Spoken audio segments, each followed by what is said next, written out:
Now, didn't he also have an aerial show?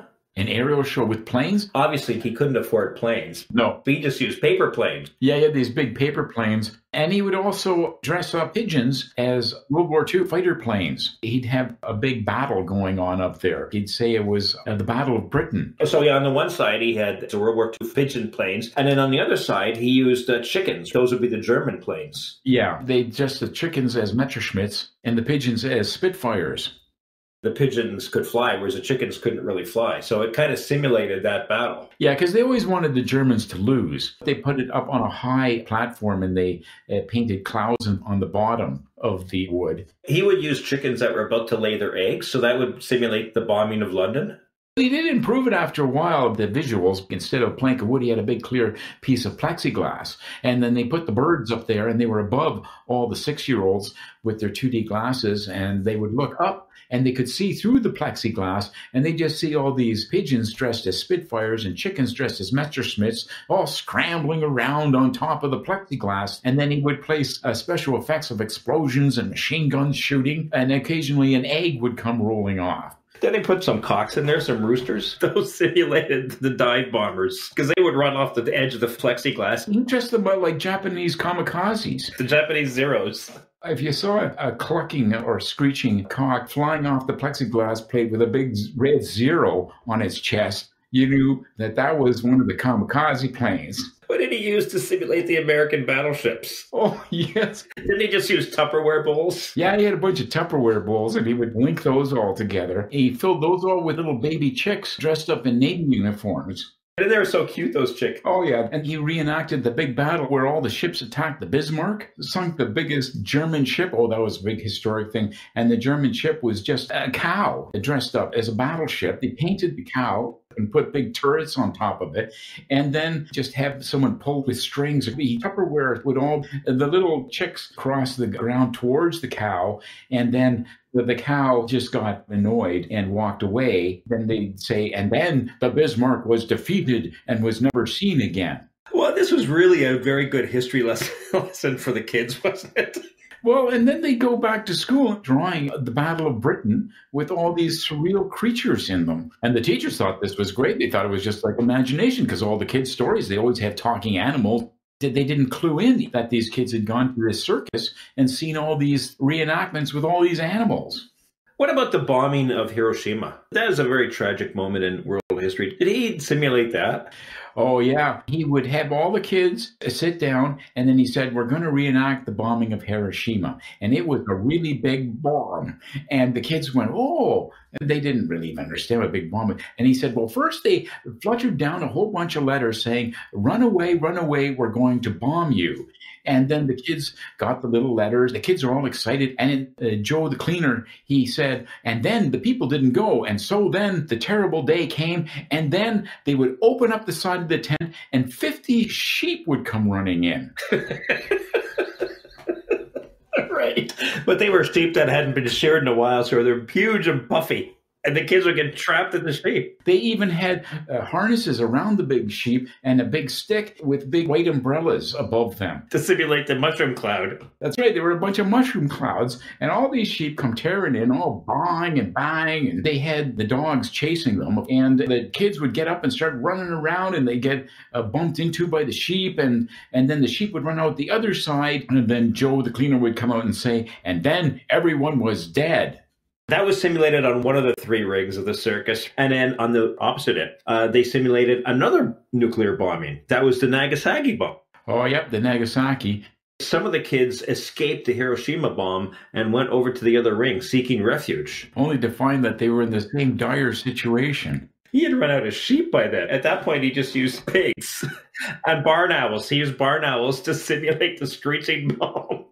It was quite a terrifying scene, all these screeching owls flopping around above. And then he even released mice so that the owls would be dive bombing to the ground. And then the pigs, they're tearing around, and they were all painted up like ambulances. So the kids would run to the ambulances seeking help. Of course, the pigs were no real help at all. No.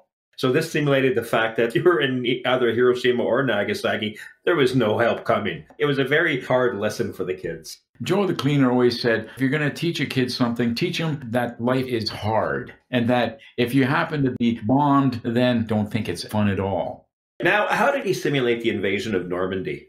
He went all out for that. They had the little lake over there. They used the lake. And so all the kids would be put into wash buckets. He got a good deal on those at the hardware store. They were clearing out all these wash buckets. And then he put kids in wash buckets, and I think they had life jackets. And then on the other side, he had a bunch of piglets. At first, they were all dressed up as German soldiers, and then he would shove the kids towards, and just as they started getting near the shore, he would place all the piglets with great big pigs, and when they landed, then it would just be all cattle. He said that it simulated the increasing looming danger as they approached shore.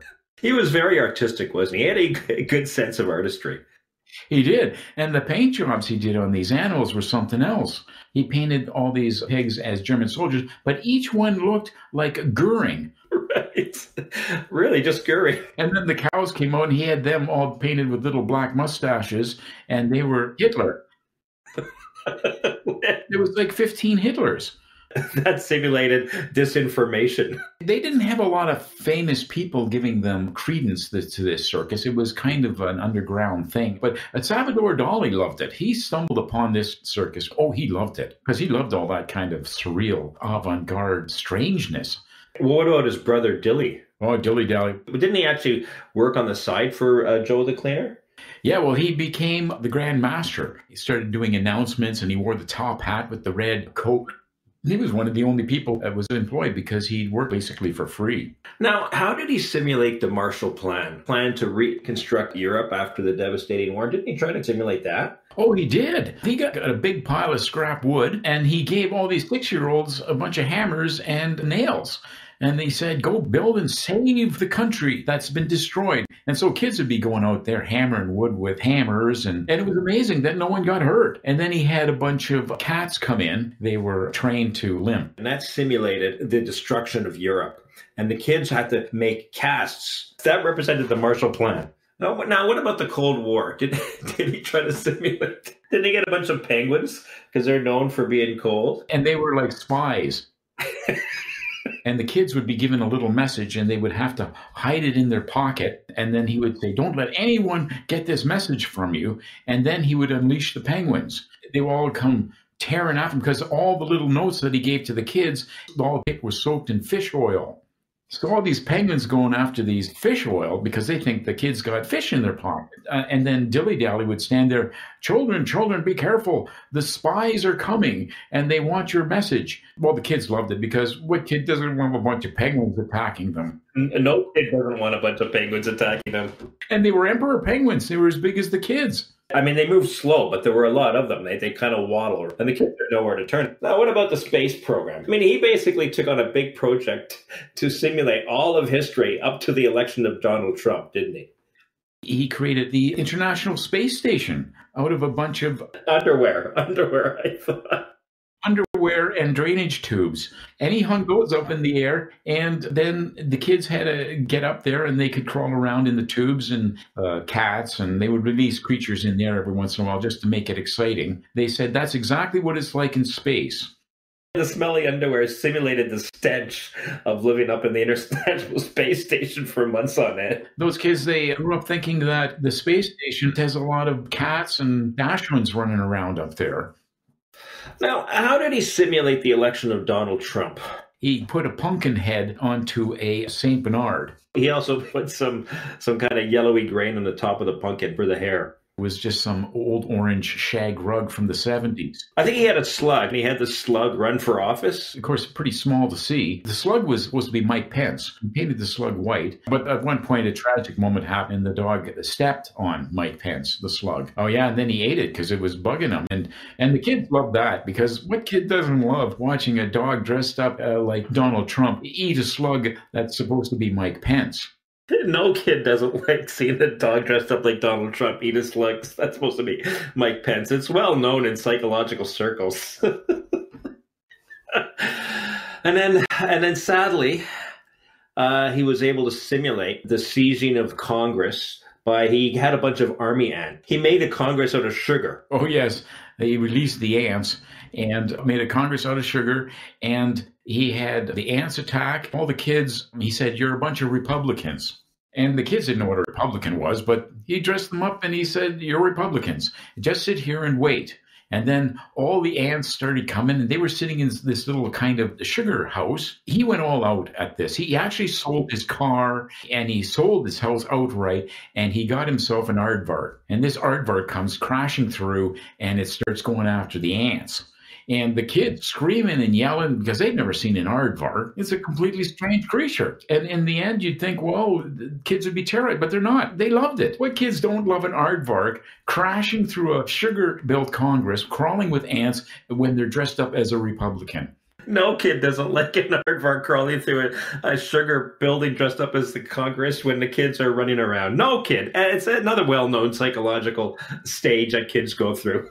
The thing is that Joe the cleaner, he became a child psychologist. He was able to get out of the cleaning business, and he became revered in helping kids get out of their introversion or any problem they might be having. He would just consult one of the many known psychological stages that kids are known to go through and force them through it. He documented all these shows meticulously in journals, and he had like 27-volume set of child psychology through the experience of sideshow Circus. And that was Joe the Cleaner's tome. It was a bestseller, I think, in some country. I think it was Burundi. Yeah, he was quite respected. We have concluded our broadcast schedule for today. Good night.